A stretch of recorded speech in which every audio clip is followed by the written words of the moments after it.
18 বছর বয়স লাগছে আমি নিজের জীবনে কিছু তোমাকে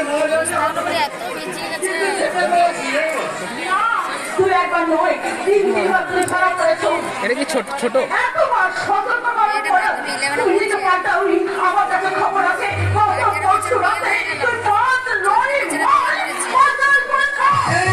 হয়ে যায় না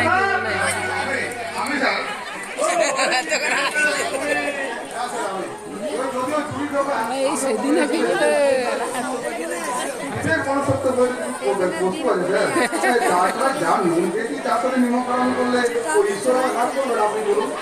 তাই আমি ইচ্ছে করে আমার আমি 5 কিলোর ব্যাপারটা আমি ভাগ করে দিই। তোমার শাশুড়ি সামনে গিয়ে ওরা নাই দেখতে পারবে না তোমার শাশুড়ি গিয়ে সামনে দেখতে পারবে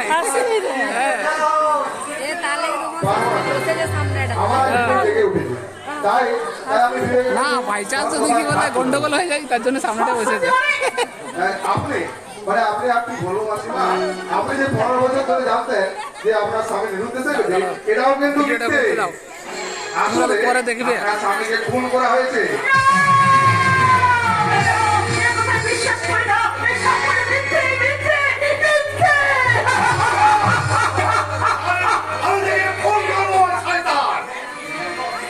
সব প্রমাণ আছে, সব সংগ্রহ করে রেখেছি মাসিমা। প্রথমে আপনার স্বামী কিডন্যাপ করা হয়, তারপর তাকে কুপিয়ে কুপিয়ে খুন করা হয়।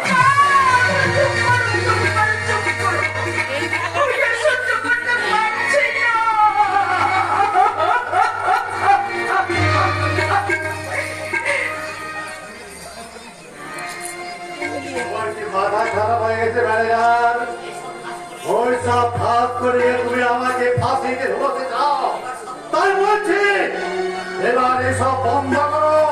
সর্বনাশ, আমার বিবেক আজ বাস হয়ে গেছে, তাই তো সত্যি কথা বেরিয়ে আসে।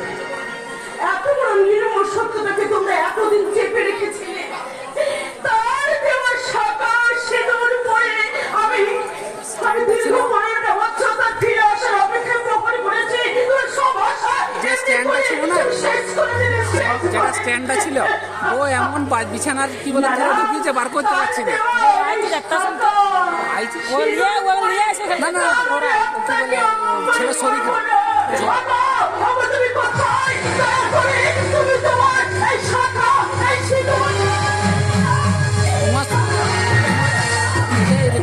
শ্বশুর কি বলে জবরদস্তি করে বলে করবি, ঠিক আছে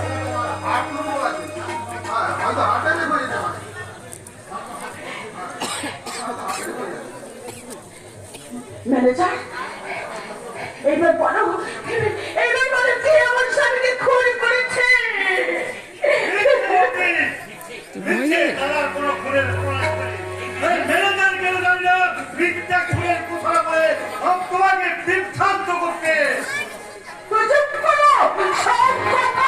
আমি ওই ম্যানেজারের কাছেই শুনতে চাই।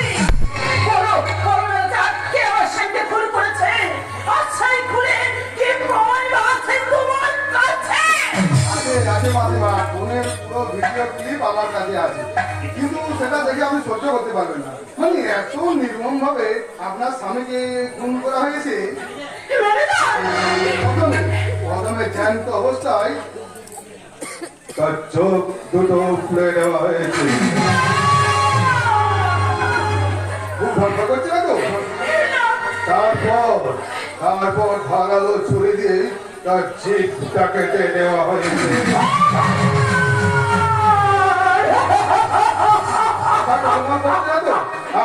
ওই স্ট্রোক মুখ হয়ে যাবে না তো? এখন মানে সব শেষে হাত পা কেটে তাকে নৃশংসভাবে খুন করেছে আপনার ওই ঘর শত্রু বিভীষণ দেবরাই দত্ত।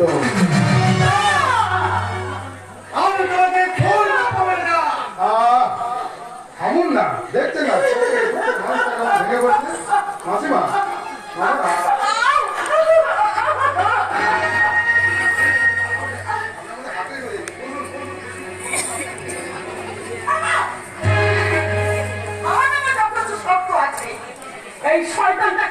শাস্তি না দেওয়া পর্যন্ত যেইভাবে হোক হাত ছাড়াতে বেঁচে থাকতেই হবে। যদি তুমি বিশ্বাস করো,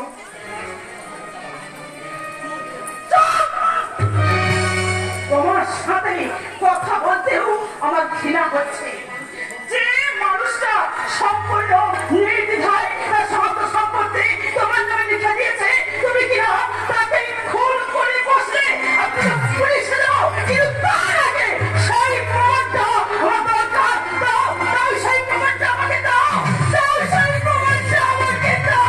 আরে দেবো, ভগবান দিয়ে ফাঁসিতে তো ঝোলাবোই, আর তার আগে আপনার দরবারে আমি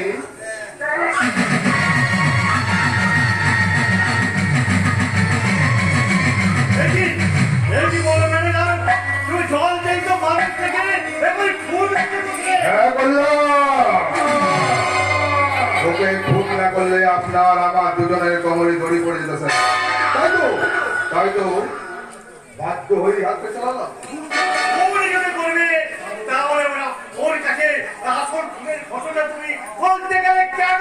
ভেবেছিলাম স্বামী হত্যার কথা শুনে ওই বুড়িটা এমনিতেই হার্ট অ্যাটাক হয়ে মারা যাবে, কিন্তু না! ওই বুড়িটা খাওয়া এতটাই স্ট্রং, মোড়া তো দূরের কথা, এর মেরে আমার মারার উদ্যত। আর তাই তো হয়তো বাধ্য হয়ে হাত চালালাম স্যার। হ্যাঁ, কিন্তু কিন্তু মরে যেত।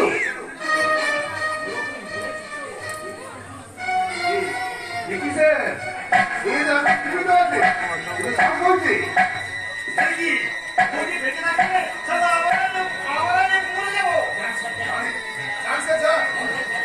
আপনি, আমি তো অর্ধেক কাজ সেরে ফেলেছি, বাকিটা আপনি, আমি ওই বলা দিবে শেষ কাজ সম্পূর্ণ করবি। তুমি ঠিক বলেছো না, শত্রুকে কখনো অবহেলা করবে না।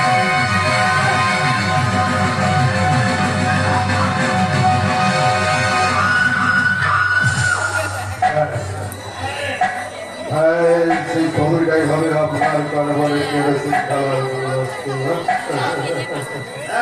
খাবার করে দিয়েছে, কিন্তু লাস্টটা নিয়ে এখন কি করবো? কিছু করতে হবে না স্যার, কিছু করতে হবে না। পুলিশকে ফোন করে দিন, পুলিশ এসে লাশটা তুলে নিয়ে চলে যাবে। এত বড় কথা কেন হয়েছে না? পুলিশ এনে তুমি আমি দুজনেই কি ধরা পড়ে যাবে? আপনি কি পাগল হয়ে যান স্যার? এই প্রথম সিনেই যদি ভিলেন ধরা পড়ে যায়, এই মাননীয় দর্শকগণ কি শুধুই বসে থাকবে? কাজে আসুন, কাজে আসুন।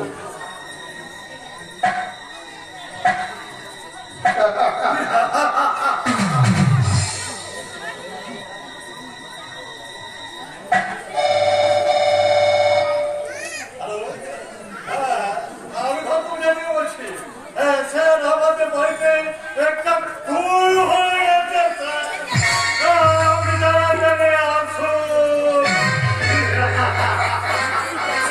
মা, পাপা, রোহিত, আমি এসে গেছি।